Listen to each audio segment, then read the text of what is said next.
শেষ দফার নির্বাচনের আগে নির্বাচনী এক বিরাট জনসভা থেকে মুখ্যমন্ত্রী মমতা বন্দ্যোপাধ্যায় বিজেপি পার্টিকে বিরাট বড় চ্যালেঞ্জ করলেন। তৃণমূল সুপ্রিমো মুখ্যমন্ত্রী মমতা বন্দ্যোপাধ্যায় ওই নির্বাচনী জনসভা থেকে বিজেপি পার্টিকে কী চ্যালেঞ্জ করলেন, প্রিয় দর্শক এই ভিডিওটি ধৈর্য ধরে শেষ পর্যন্ত দেখলেই প্রমাণ পেয়ে যাবেন মুখ্যমন্ত্রী মমতা বন্দ্যোপাধ্যায় বিজেপি পার্টিকে কী চ্যালেঞ্জ করলেন এবং মোদিকে কিভাবে কড়া ভাষায় আক্রমণ করলেন। এসো না, চ্যালেঞ্জ করছি। মহিলাদের চেনো তো, নোড়া দিয়ে মশলা পেশে আর নোড়া দিয়ে দাঁতের গোড়া ভেঙে দেয়।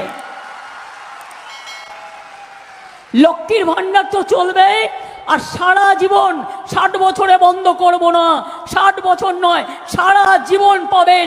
সারা জীবন যতদিন বেঁচে থাকবেন, আত্মসম্মান, এটা আপনাদের অধিকার, এটা আপনাদের গরিমা।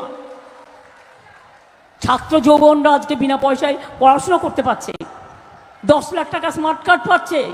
তপশিলীরা 20 লাখ টাকা সফট লোন পেতে পারে, ওবিসিরা পেতে পারে।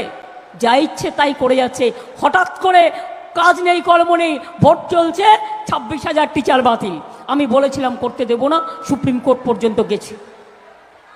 আবার 15 লক্ষ ওবিসি সার্টিফিকেট বাতিল করে দিয়েছে। তার মধ্যে হিন্দুও আছে, মুসলমানও আছে, তপশিলিও আছে, আদিবাসীও আছে। আপনাদের আমি বলে রাখি, একটা সার্টিফিকেট করতে অনেক টাইম লাগে। যারা বিজেপি করে বসে রায় দান করে, আমি তাদের সমর্থন করি না। আর এদের জন্য যা লড়াই করার দরকার আমি করব। এবং তাই বলি, সর্বধর্ম সমন্বয় আমাদের সকলের মন্ত্র। এদেশ রবীন্দ্র নজরুলের দেশ, এদেশ গান্ধীজি নেতাজির দেশ। ইলেকশনের সময় নেতাজিকে প্রণাম করিয়ে ফটো তুললে, ফটোশপ করলে ইলেকশনে জেতা যায় না। আর অন্য সময় উল্টো রবীন্দ্রনাথ নিচ্ছ, বিদ্যাসাগরকে ভেঙে দিচ্ছ। নেতাজি সুভাষচন্দ্র বোসের জন্মদিনে আজ পর্যন্ত জাতীয় ছুটি তোমরা দাওনি, অপমান করেছো। আর আজকে ইলেকশনের সময় আসলেই প্রণাম করে, স্যালুট করে, নাটক করে বেড়াও। এই নাটক শেষ হবে। এবার বিজেপি আসছে না ক্ষমতায়, বাংলায় কোনো জোট নেই, কারণ বিজেপির বন্ধুদের সাথে জোট আমরা করি না। তবে ইন্ডিয়ায় আমরা বলছি, ইন্ডিয়া জোটকে ক্ষমতায় নিয়ে আসার দায়িত্ব আমাদের। আমরাই অগ্রগণীর ভূমিকা নেব।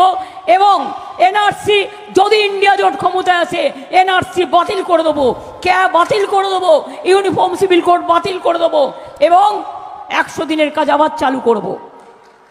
আমরা ইতিমধ্যেই কর্মসূচি চালু করেছি।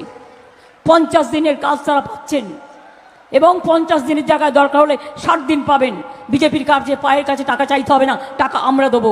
আমরা গরিব হতে পারি, কিন্তু মনে রাখবেন, আমরা রাস্তায় লোকের কাছে ভিক্ষা চেয়ে খাই না, আমরা বিজেপির কাছে ভিক্ষা চেয়ে খাই না। মানুষের কাছে ভিক্ষে চাইতে পারি, বিজেপির কাছে নয়। কত বড় উদ্ধত্ত! বলে কিনা জগন্নাথ ঠাকুরও ওনার ভক্ত, জগন্নাথের মন্ত্র জানে। বলে আমি নাকি মন্ত্র জানি না। এসো না, চ্যালেঞ্জ করছি।